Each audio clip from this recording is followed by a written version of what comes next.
runtii mar kale waan ku farxsanahay inaan kulanno soo jeedintiina iyo talooyinkiina waa wax ku ool waxayna kasoo fulayaan khibrad iyo aqoon iyo ku salaysan tadbiiqa iyo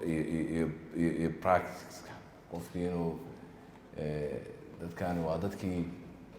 runtii technically dee wasaaradaha hadayey waxa meesha yaalla si fiican u ogaa wixii ceeba jirta iyo challengeska iyo wixii opportunities ee jiraba dadka si fiican u ogaa waayo aadka u ogaa marka waxyaabaha aad ka hadlaysaani waa waxyaaba sax ah oo la taaban karo oo maalin walba idin hortaaga halkan dadka fadhiyaa runtii ahamiyadda ay leeyihiin cid waliba ay og tahay ahmiyad gaara ay leeyihiin waa mashiinkii dowladnimada ay ku dhaqaaqaysay waa lugahay ku socotay runtii waa dhiiggii rasmiga ahaa ee dowladda waa halkan madaxdii rasmiga ahayd ee dowladda halkan ay joogaan halkan ay fadhiyaan maanta siyaabo badan baa loo cabiri karaa laakiin sida ugu roone waxaa way in la dhaho waa mashiinkii haddii la damiyo ay dansan yihiinna waa iska dansanaan ama waa wadnihii dowladda wadnahana dee nabigeena alayh salatu salaam uu inoo sheegay hadduu wanaagsanaadana qofku waa wanaagsanaana dee jirka kale waa wanaagsanaanayaa haddii uu cudur qabana jirka kale ma wanaagsanaanayo xanuun buu qaadayaa marka agaasinku hadduu wasaaradda ka khariban yahay shaki wuxuusan ku jirin inay wasaaraddu kharibayso haddii uu fiican yahayna shaki wuxuusan ku jirin in wasaaraddu ay fiicnaanayso laakiin waa markuu dee agaasinku saad sheegteen uu protector yahay isaga oo protected yahay oo la ilaalinayo oo ay shuruuc iyo xeerar ilaalinayaan oo uu shaqadiisa xaq ule uu si fiican u qabsan karo runtii marka innaga de state building baan ku jirnaa stagekaasaan maraynaa marxaladaas aynu maraynaa maalinba waxbaynu ku darsanaynaa goolkii weli accomplished ma ah wuu dhiman yahay ma dhadhowa laakiin shaki wuxuusan ku jirin inaan meel fiican marayno intii kasoo shaqaysay soo gaarsiisay meeshaan waa ku mahadsan yihiin ay agaasimayaashu runtii ugu horeeyaan soo sabrayey iyagoo baabuur la-aana iyagoo duruufo aad u adag ay jirto iyagoo la isdilayo ayagoo aad wax walba u dhib badan yahay runtii guurku soo shaqeeyey oo usoo adkaystay usoo dhabar adeegay oo meeshaa soo gaarsiiyey waad mahadsantihiin in la dhahaa ay mudan yihiin runtii marka waxaan leenahay waad mahadsantihiin aad iyo aad baad mahadsantihiin intii nagaga dhimatay iyagoo hawlaha ku jiraan allah u naxariisto marka labaadna in aan idin sheego in xilligan kala guurka wasaaradaha aad madaxda ka tihiin qof waliba iyo hay-adaha ad madaxa ka tihiin aada si caadiya u wadaan marka dadka joogaya ee wasaaradaha madaxda ka ah ee permanentka waa dadkan marka waxaan rabnaa wasaaradihii inay wixii services qaban jiray iyo shaqooyinkii socday inay sidoodii caadiga u socdaan oo ina istaagin ama aan laga gaabin shaqaalaha la controlo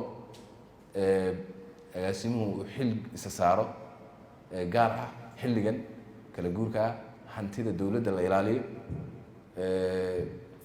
wixii socday ee shaqa ahana si fiican loo ilaaliyo ayaa la rabaa si deganaansho ku jirto oo kalsooni ku jirto oo usan qofku usan dee cabsi qabin balaayo cer ka soo degaysa ma jirto wax problem ma jiro dabcan haddii wasiirka uu dee isbedelo idinka wasiir la bedelay oo wasiirka lagu soo bedelay idinma cusub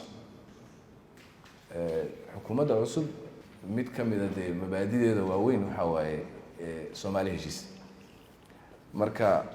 soomaali heshiisa aad bay u micno badan tahay waxayna ku salaysan tahay caqiido iyo rumayn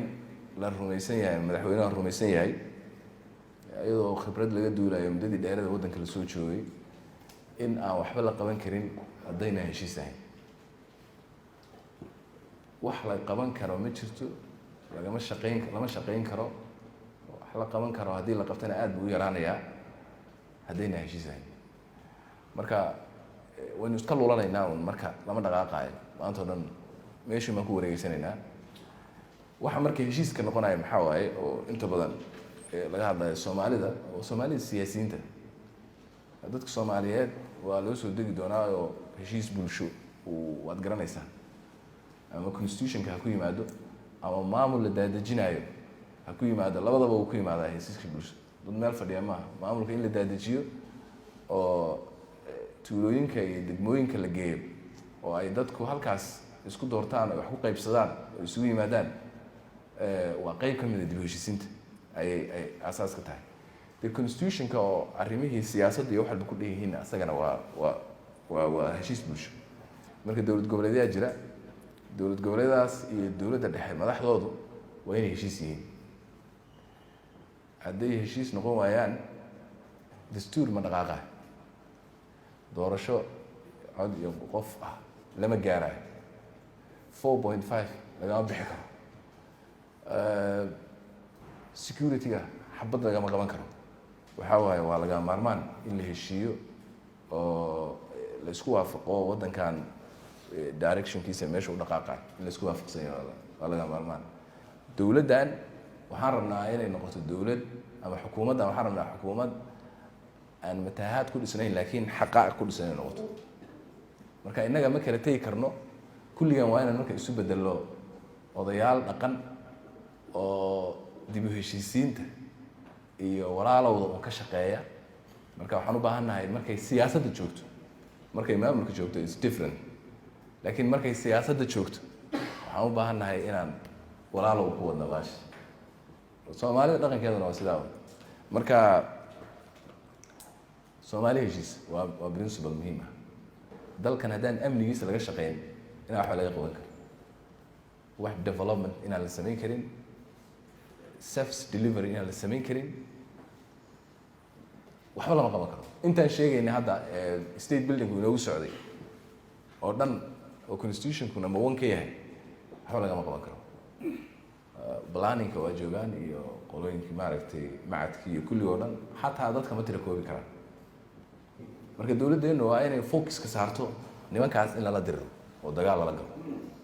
marka qof walba iyo hay-ad kasta meeshay ka leedahay waxaa la rabaa inay dagaal kaga jirto oo ay ka gasho, oo ay ugu muhiimsan tahay inuu alert yahay qofku oo og yahay horta inuu dagaal lagu jiro oo dalkii uu dagaal ku jiro oo asaguna uu madaxdii dagaalka ku jirtay uu ka mid yahay. waa inaan ognahay. marka waa inaan dagaalkaas gallo waay. marka guud ahaan shacabkeenu dagaalkaan maynu galo. waxaan rabnaa in koone ka goone haddii ilaahay yidhaahdo insha allah in soomaalidu ay iyadoo dantooda ka fikirayso